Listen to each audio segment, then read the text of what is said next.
5 personas han fallecido y otras 4 han resultado heridas de consideración en el accidente laboral registrado en una mina de Cerredo, en el municipio asturiano de Degaña. Todos ellos son vecinos de la provincia de León y tienen edades comprendidas entre los 32 y los 54 años. Es un día muy triste, es un día en el que estamos consternados, estamos absolutamente desolados y es el momento de acompañar a las familias y desear una pronta recuperación de los heridos. Poco más podemos decir.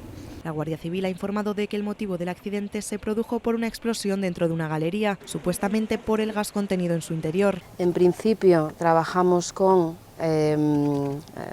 la teoría de que ha sido una explosión de grisú, pero como les digo y como también decía la propia consejera, aún es pronto para afirmarlo, aunque esa es la teoría.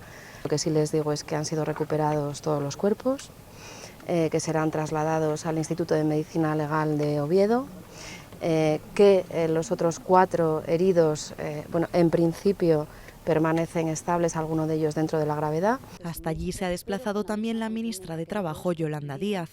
Que el peso de la ley va a caer sobre las posibles responsabilidades que haya sobre esta cuestión. En el siglo XXI no puede morir nadie así. Por su parte, el presidente del Principado de Asturias, Adrián Barbón, ha ordenado declarar 2 días de luto oficial en la región.